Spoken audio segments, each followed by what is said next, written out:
तो ये तो सोचना ही गलत है कि आप आरएस बन गए तो आप खुदा बन गए, ये सब कुछ बन गए।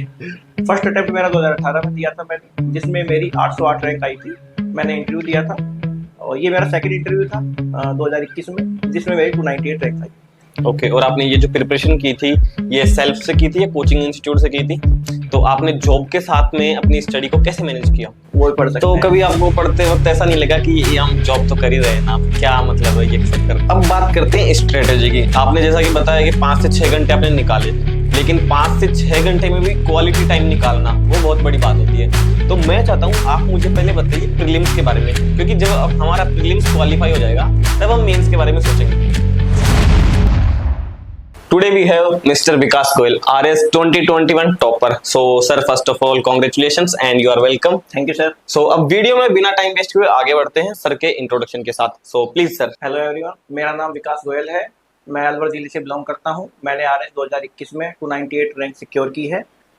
मुझे इस पर सीडीपीओ पोस्ट अलॉट हुई है, महिला एवं बाल विकास विभाग के अंतर्गत महिला एवं बाल विकास अधिकारी। ओके सर, और ये आपको पोस्टिंग कब तक मिल जाएगी? सर करंटली मेरी ट्रेनिंग चल रही है ओटीएस जयपुर में, और 6 सितंबर तक हमारी ट्रेनिंग चल रही है। उसके बाद हमको पोस्टिंग दे दी जाएगी। 6 सितंबर बाद आपको पोस्टिंग मिल जाएगी। जी सर। तो ठीक है, फिर आपकी ट्रेनिंग के रिगार्डिंग थोड़े क्वेश्चंस करते हैं। जी। लाइक जो एसडीएम होते हैं, आरपीएस होते हैं, या फिर जो भी अदर पोस्ट होती है, तो उन सबकी ट्रेनिंग एक साथ होती है या सबकी अलग अलग होती है? सर स्टेट सर्विस में जितने भी बंदे सेलेक्ट होते हैं, 16 सर्विस है स्टेट सर्विस, उन सबकी एफसी फाउंडेशन कोर्स एक साथ होता है। 297 बैच है हमारे यहाँ पे जिनकी ट्रेनिंग अभी चलती है। ओके, और कुछ ट्रेनिंग के बारे में बता सकते हैं कि लाइक ट्रेनिंग में क्या क्या होता है? ट्रेनिंग में सर हर एक्टिविटीज होती है, क्लासेस लगती हैं, स्पोर्ट्स एक्टिविटीज होती हैं, कल्चरल एक्टिविटीज होती हैं, अदर विलेज टूर वगैरह होते हैं, मल्टीपल डायमेंशंस कवर किए जाते हैं। लाइक क्लासेस वगैरह किस चीज की? क्लासेस वगैरह देखें तो सर हर टॉपिक से रिलेटेड क्लासेस होती हैं। जैसे नई जो लॉज आए हैं, इंडियन पेनल कोड को हटा के जो भारतीय न्याय संहिता लाई गई है, जिसके रिगार्डिंग सिखाया जाता है।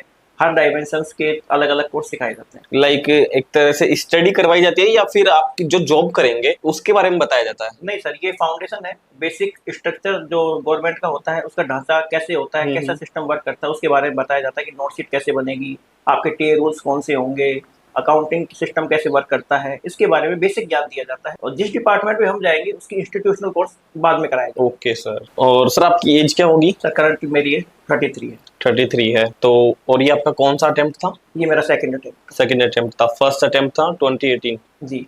ओके, तो उससे पहले आप जॉब करते थे कहीं पे? सर मैं 2015 से कॉमर्शियल टैक्स डिपार्टमेंट में हूँ, कर सहायक की पोस्ट पे मैं कार्यरत था। 9 साल मेरे को जॉब करते हो गए थे। 21 मई 2015 को मैंने ज्वाइन किया था और 27 मई 2024 को मैंने सीडीपीओ पोस्ट पे ज्वाइन किया है। ओके, तो आपने उसको रिजाइन करके इसे ज्वाइन किया है? टेक्निकल रिजाइन बोला जाएगा सर उस टर्म को। रिलीव होके आया था मैं डिपार्टमेंट से, ताकि सर्विस जुड़ती है। ओके, अब हम बात करते हैं आपकी जर्नी की। तो आपको इसकी इंस्पिरेशन कहाँ से मिली, और आपकी स्कूलिंग, आपका कॉलेज बैकग्राउंड, और आपने इसकी प्रिपरेशन कैसे की, ये सब थोड़ा हमारे दर्शकों को डिटेल में बताइए। मेरी स्कूलिंग मेरे गांव से ही हुई है। 12th करने के बाद मैंने बीटेक करी थी जयपुर से, 2012 में पास आउट हूँ। उसके बाद मैंने एसएससी की तैयारी करी थी, और जिसमें मेरा सिलेक्शन हुआ था टैक्स असिस्टेंट की पोस्ट पे। और आरपीएससी के थ्रू भी एक वैकेंसी निकलती है जिसमें टैक्स असिस्टेंट की पोस्ट पे मेरा सिलेक्शन हुआ था कॉमर्शियल टैक्स डिपार्टमेंट में। 2015 से मैं उसमें कार्यरत था। कॉमर्शियल टैक्स डिपार्टमेंट में जाने के बाद मुझे आरएस के थ्रू रिजाइन हुआ, और जिसकी मैंने तैयारी करना शुरू किया 2018 से। फर्स्ट अटेम्प्ट मेरा 2018 में दिया था मैंने, जिसमें मेरी 808 रैंक आई थी। मैंने इंटरव्यू दिया था और ये मेरा सेकंड इंटरव्यू था 2021 में, जिसमें मेरी 298 रैंक थी। ओके, और आप स्कूलिंग टाइम पे कैसे स्टूडेंट थे? मैं ठीक ठाक स्टूडेंट था सर। मेरी 10th में 82 थी और 12th में मेरी 87% बनी थी। ओके, और आपने ये जो प्रिपरेशन की थी, ये सेल्फ से की थी या कोचिंग इंस्टीट्यूट से की थी? नहीं सर, कोचिंग इंस्टीट्यूट से तो मैं कर नहीं पाता, क्योंकि मैं ऑलरेडी जॉब में था, तो कोचिंग का तो मेरे को टाइम मिल ही नहीं पाता, तो मैंने पूरी स्टडी सेल्फ ही। तो लाइक सेल्फ से आपने ये स्टडी कैसे की, थोड़ा उसे एक्सप्लेन कीजिए। बुक्स रेफर करी थी, जो मेरे फ्रेंड्स थे उन्होंने बताया था कौन कौन सी बुक्स पढ़नी चाहिए। मैंने बुक्स पढ़ी, एनसीईआरटी की बुक्स पढ़ी, कोचिंग के नोट्स पढ़े। और अब जॉब करते करते पढ़ रहे थे उस टाइम पे, है ना? तो आपने जॉब के साथ में अपनी स्टडी को कैसे मैनेज किया? सर जॉब के साथ स्टडी मैनेज इस तरह से हो पाती है, देखा जाए तो जॉब करते हैं तो आपको धैर्य मिलता है, पेशेंस मिलता है, और कंटिन्यूटी मिलती है, और जॉब के साथ आपकी एकाग्रता भी मिलती है। उसके साथ साथ स्टडी हो जाती है। सैटरडे संडे मिलता है आपको खाली टाइम, तो रिवाइज हो जाता है। लेकिन आपको लक्ष्य निर्धारण बना के चलना पड़ेगा कि मेरे को करना है, तो ये कर पाएंगे। और कितने घंटे पढ़ते थे आप? रेगुलर देखा जाए तो 6 से 7 घंटे निकालने होते हैं। यदि 6 से 7 घंटे रेगुलर निकाल पाते हैं तो आप यानी कि आप जॉब के साथ में भी 6 से 7 घंटे निकाल पा रहे थे? सर नहीं, देखा जाए तो निकल जाते हैं, क्योंकि 6 बजे तक का टाइम होता है। हाँ। 6 बजे के बाद में रात को 12 बजे तक आप पढ़ सकते हैं, सुबह जल्दी उठ के पढ़ सकते हैं, और सैटरडे संडे पूरा फ्री होता है तो उसमें पढ़ सकते हैं, और गवर्नमेंट में आदर छुट्टीज भी आती हैं वो भी पढ़ सकते तो हैं। कभी आपको पढ़ते वक्त ऐसा नहीं लगा कि ये हम जॉब तो कर ही रहे हैं ना, क्या मतलब है ये सब करने से? कभी लगा ऐसा? सर ऐसा लगता तो भाई यहाँ पे नहीं होता। हाँ वो भी है। ओके। तो और आपको कभी डिस्ट्रैक्शन वगैरह हुआ है? डिस्ट्रैक्शन बोले तो मूवीज वगैरह देखने का तो होता है, लेकिन इस तरह डिस्ट्रैक्शन कभी हुआ नहीं। सेल्फ मोटिवेटेड बंदा था मैं शुरू से ही, हम्म। तो मैंने अपने आप को कोई भटकने नहीं दिया। और आपको सबसे ज्यादा सपोर्ट किसका मिला है? मेरे फैमिली बैकग्राउंड में मेरे ब्रदर सोनू गोयल जी, उनका मेरा अच्छा सपोर्ट रहा।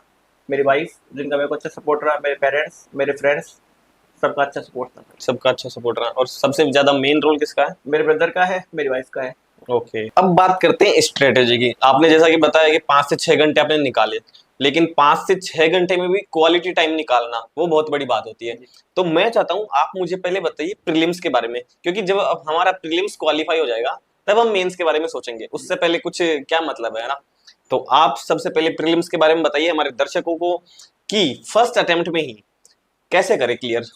प्रीलिम्स को क्लियर करने के लिए सबसे पहले इसमें जरूरी होते हैं फैक्ट्स, क्योंकि प्रीलिम्स में फैक्ट्स ही पूछे जाते हैं। जैसे इसमें पॉलिटी है, पॉलिटी के 20 से 25 क्वेश्चन आते हैं, और इकोनॉमिक सर्वे, राजस्थान का इकोनॉमिक सर्वे और बजट आता है, उसमें 20 से 25 क्वेश्चन पूछे जाते हैं। करंट के मैथ्स और रीजनिंग से रिलेटेड करंट के 20 से 25 क्वेश्चन पूछे जाते हैं, और मैथ्स और रीजनिंग के 20 से 25 क्वेश्चन पूछे जाते हैं। यदि आप इन पे कवर बना लेते हैं तो प्रीलिम्स इजीली निकल जाता है, क्योंकि देखा जाए तो कट ऑफ 90 से 100 के बीच में रहती है। इनसे ही आराम से निकाल सकते हैं, अदर पे बैटरी पे ध्यान भी ना दे। और बंदा तैयारी करता है तो मेंस को लेकर तैयारी करता है तो राजस्थान उसका अच्छा रहता है। राजस्थान की हिस्ट्री, ज्योग्राफी की नॉलेज की अच्छी रहती है, तो मेंस के रिगार्डिंग उसको प्रीलिम्स में इजीली तैयारी हो जाती है। ओके। और कुछ बुक्स के नाम बताना चाहेंगे? बुक्स देखे तो सब मेंस को लेके तैयारी होती है, प्रीलिम्स को लेके तो तैयारी हो नहीं पाती है। तो मैंने राजस्थान के लिए भी जो हिस्ट्री और ज्योग्राफी है, मैंने पेनोरमा एक बुक आती है उसको रेफर किया था। और इकोनॉमिक्स के लिए, राजस्थान की इकोनॉमिक्स के लिए मैंने केवल इकोनॉमिक सर्वे और बजट प्लस करंट अफेयर्स जो भी राजस्थान का रहता है उसको मैंने प्रीफर किया था। सूजस चलती है मंथली, उसको प्रीफर किया था। मैं मूमल चलती है करंट अफेयर्स के लिए, उसको प्रीफर किया था। बाकी जो 20-20 नंबर वाले सब्जेक्ट है वो आपके लिए बहुत मायने रहते हैं। एनसीईआरटी बेसिस जो भी सिलेबस था उनको प्रीफर किया था, प्लस कोचिंग नोट्स। कुछ स्टूडेंट्स है जो सेल्फ स्टडी करते हैं, कुछ है कोचिंग का सहारा लेते हैं। तो अगर कोई नोट्स से पढ़ता है, क्योंकि उन्हें ऐसा लगता है कि सिलेबस इतना बड़ा है, 2-2.5 साल लग जाते हैं वैकेंसी आने में, और सिलेबस होने में भी इतना टाइम लग ही जाता है, तो क्या बिना बुक के सिलेक्शन नहीं हो सकता? नहीं सर, मैं ऐसा नहीं कहूँगा बिना बुक के सिलेक्शन नहीं हो सकता, क्योंकि आजकल जो भी नोट्स बनते हैं सारे बुक्स में से ही बनते हैं। लेकिन बुक्स अपने आप को डेप्थ होती है, तो अपने आप को बेसिक्स अच्छा कर देती है, और नोट्स में इतनी डेप्थ हो नहीं पाती है। बिना नोट्स, अगर नोट्स ही पढ़ेंगे तो इतना अच्छा आंसर राइटिंग नहीं कर पाएंगे आप। नहीं, बट नोट्स में तो पॉइंट टू पॉइंट लिखा होता है, सारे डायमेंशंस कवर नहीं हो पाते हैं। एनसीईआरटी से अपन करते हैं, नोट्स में से इतने क्वेश्चंस भी पुट अप नहीं होते हैं, क्योंकि यूपीएससी पैटर्न की तरफ आरपीएससी जा रही है, और यदि नोट्स को ही पढ़ेंगे तो यूपीएससी पैटर्न को अपन फॉलो नहीं कर पाएंगे, आरपीएससी को जो वर्तमान में चल रहा है। तो आपके कहने का मतलब है जो आरपीएससी है वो अब यूपीएससी के पैटर्न को फॉलो कर रही है धीरे धीरे? अभी वर्तमान में जो मेंस लिखा हुआ है आरएस 2023 का, पूरा यूपीएससी पैटर्न पे गया था। तो आपने 2023 वाला अटेम्प्ट दिया था? जी सर, मैंने दिया। तो उसमें क्या उम्मीद है आपका, कौन सी रैंक आएगी? रैंक का तो कह नहीं सकते, बाकी देखते हैं। इम्प्रूव होगी कुछ? कोशिश है सर। आपका कैसा गया था? अच्छा हुआ है। अच्छा हुआ था। ओके। अब मैं चाहूंगा आप मुझे मार्क्स भी बताएं प्रीलिम्स के और मेंस के। प्रीलिम्स में सर कट ऑफ गई थी 82। हाँ। मेरे मार्क्स से 115 यानी 115। 115 थे। और मेंस में कितने थे? मेंस प्लस इंटरव्यू को जोड़ के मेरे मार्क्स थे 405। 405 टोटल। जी। ओके। सो अब हमारे दर्शकों को यही बताइए कि लाइक प्रीलिम्स की तैयारी हो गई, मेंस की हो गई, अब इंटरव्यू की प्रिपरेशन करनी है, तो इंटरव्यू की प्रिपरेशन कैसे करनी चाहिए, कहाँ से करनी चाहिए कि ज्यादा भटकाव ना हो, एक प्रॉपर वे में हो सके? तो प्लीज सर। सबसे पहले तो अखबार पढ़ना शुरू कर दीजिए। बिना अखबार के आप इंटरव्यू की प्रिपरेशन नहीं कर सकते, और अखबार आज से ही पढ़ना शुरू कर दीजिए। उसके बाद मॉक इंटरव्यूज आपको बहुत फ़ायदा देते हैं। जितने ज़्यादा आप मॉक इंटरव्यू देंगे, आपको आपकी पर्सनालिटी निखर के आएगी, आपको हिचकिचाहट दूर होगी, ज़्यादा से ज़्यादा बोल पाएंगे। प्लस करंट अफेयर्स जितने ज़्यादा आप कर सकते हैं उनको करने की कोशिश की। ओके सर, आपने आंसर राइटिंग की प्रैक्टिस की थी? जी। तो आंसर राइटिंग की प्रैक्टिस कैसे करनी चाहिए कि मेंस में सबसे ज्यादा मार्क्स आ सके? सर फर्स्ट डे से मैं आंसर राइटिंग की प्रैक्टिस करनी चाहिए। जो भी आप पढ़ते हैं उसको लिखने की कोशिश करें। बिना लिखे आप पता नहीं लगा पाएंगे कि आपने सही लिखा है गलत लिखा। जितना ज़्यादा आप लिखेंगे उतना आपको आंसर राइटिंग में फ़ायदा मिलेगा। जो भी कोचिंग्स के जो मॉक चलते हैं उनको देने की कोशिश करिए, प्रैक्टिस सेट दीजिए ज़्यादा से ज़्यादा। उनको इवैल्यूएट अपने फ्रेंड से करवाइए, अपने आप करिए, सेल्फ इवैल्यूएट करिए। आज जो आपने मॉक लिखा है या टेस्ट लिखा है उसको 2 महीने बाद वापस से लिखिए, आपके आंसर राइटिंग में आपको सुधार देखने को मिलेगा। बट हर कोई तो कोचिंग ज्वाइन कर नहीं सकता। जरूरत नहीं है सर कोचिंग ज्वाइन करने की, आप प्रैक्टिस टेस्ट दे सकते हैं।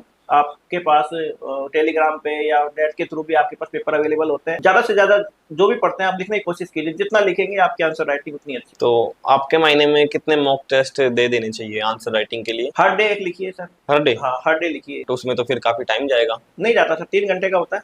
हाँ। 3 घंटे निकलते हैं, निकाल सकता है कोई भी आदमी 3 घंटे डेली। और यदि आप 1 साल भी तैयारी करते हैं तो 300 पेपर भी आप लिख लेते हैं, तो आपकी लेखन कला भी अच्छी हो जाएगी, आपका पेपर भी नहीं छूटेगा, क्योंकि पेपर बहुत लेंथी है। फर्स्ट और थर्ड पेपर देखा जाए तो बहुत लेंथी होता है, और फोर्थ पेपर भी आपसे अटेम्प्ट ही नहीं होगा यदि आपने कभी ट्राई नहीं किया है तो। और हिंदी इंग्लिश के लिए बोला जाता है कि लाइक स्टार्टिंग से पढ़ो, तो उसमें ऐसा क्या है कि उसको स्टार्टिंग से पढ़ने के लिए बोलते हैं? सर ग्रामर सबसे पहले तो देखी जाए तो याद नहीं हो पाती है, तो उसकी मल्टीपल टाइम प्रैक्टिस करनी पड़ती है। मैंने राघव प्रकाश की 5 से 6 बार रिवीजन किया था, तब जाके मेरे को याद हुआ। राघव प्रकाश ही फॉलो करते हैं। इसके अलावा हिंदी व्याकरण की एक राजस्थान बोर्ड की बुक चलती है, वो भी इसके लिए अच्छी बुक है।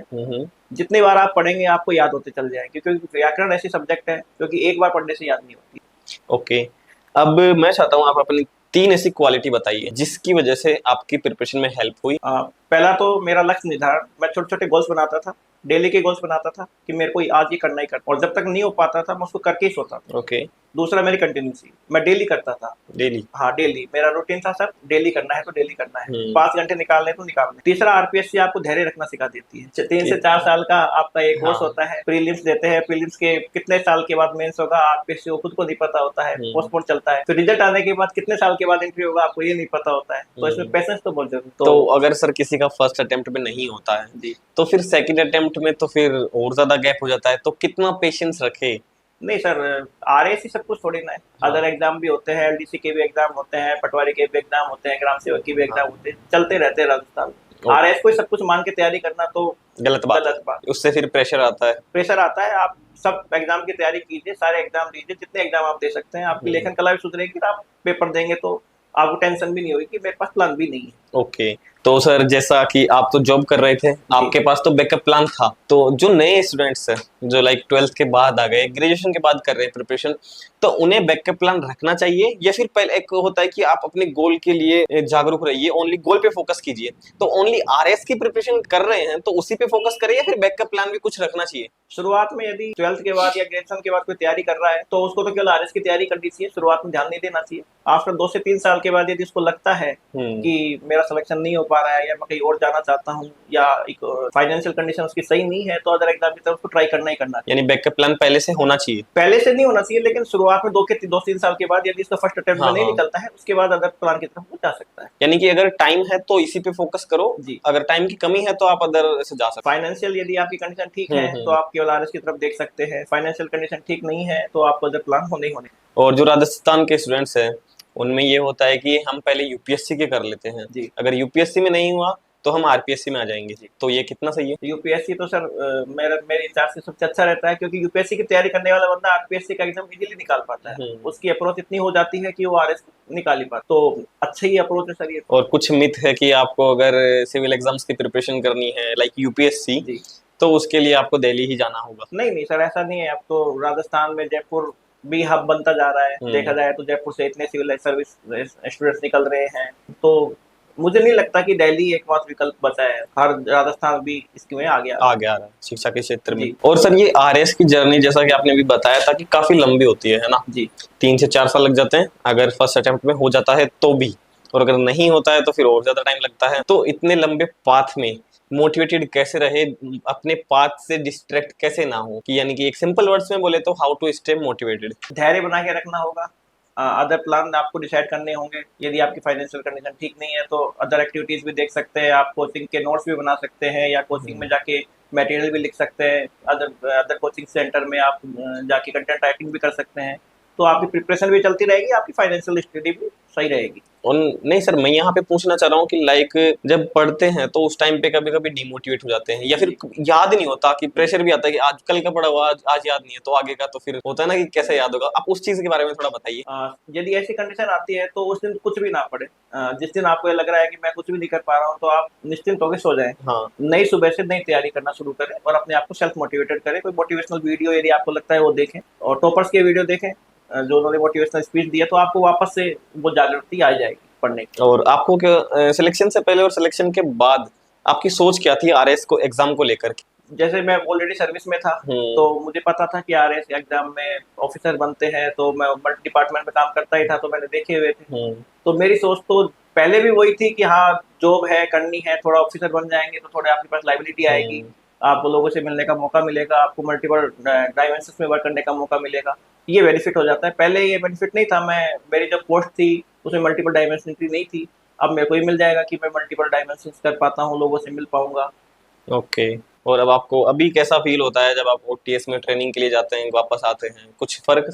नहीं सर, ओटीएस में ही रहते हैं, वापस तो आने का नहीं होता, आवासीय ट्रेनिंग है ये, और अच्छा फील होता है। अच्छा फील होता है। तो लाइक अब आपको क्या लगता है कि आप कुछ स्टूडेंट्स को ऐसा लगता है ना कि लाइक आरएस बन गए तो सब कुछ बन गए, अब कुछ नहीं नहीं नहीं सर, ऐसा कुछ नहीं है। आरएस बन गए तो सब कुछ बन गए, आपकी जॉब का पार्ट ऑफ जॉब है, तो आपको जॉब मिली है, करनी है, अंदर सर्विस भी जॉब ही है। आप एलडीसी बनते हैं तो भी आपकी जॉब है, आरएस बनते हैं तो भी जॉब है। तो ये तो सोचना ही गलत है कि आप आरएस बन गए तो आप खुदा बन गए, ये सब कुछ बन गए। ये तो आपको जॉब मिली है, आपको करनी है, आपकी लाइबिलिटीज बढ़ गई। आप आरएस बन जाते हैं तो आपकी लाइबिलिटीज बढ़ जाती है। एलडीसी में इतनी लाइबिलिटीज नहीं हो पाती, आरएस बनने के बाद आपकी लाइबिलिटीज बढ़ जाती है। एक तरह से जिम्मेदारी भी जिम्मेदारी आती है, जिम्मेदारी को निर्वहन करना पड़ेगा ही आपको। Okay sir, thank you so much. Thank you very much sir, बात करके बहुत अच्छा लगा। Thank you. सो अब मैं उम्मीद करता हूँ आपको ये वीडियो पसंद आया होगा, और ऐसे ही हमने आरएस टॉपर्स के बहुत से इंटरव्यू कर रखे हैं। आपका कोई भी डाउट हो या फिर कोई भी क्वेश्चन हो तो आप कमेंट सेक्शन में बता सकते हैं, और यह अदरवाइज आप इंस्टाग्राम पे भी मेरे को मैसेज कर सकते हैं, लिंक डिस्क्रिप्शन में है। और आपका अगर कोई क्वेश्चन हो और या फिर कोई डाउट हो तो आप वो हमें बेझिझक बताइए। और अगर वीडियो पसंद आया हो तो वीडियो को लाइक कीजिए और कमेंट कीजिए और वीडियो को शेयर कीजिए। मिलते हैं एक और ऐसे ही नए वीडियो में, तब तक के लिए बाय बाय, जय हिंद।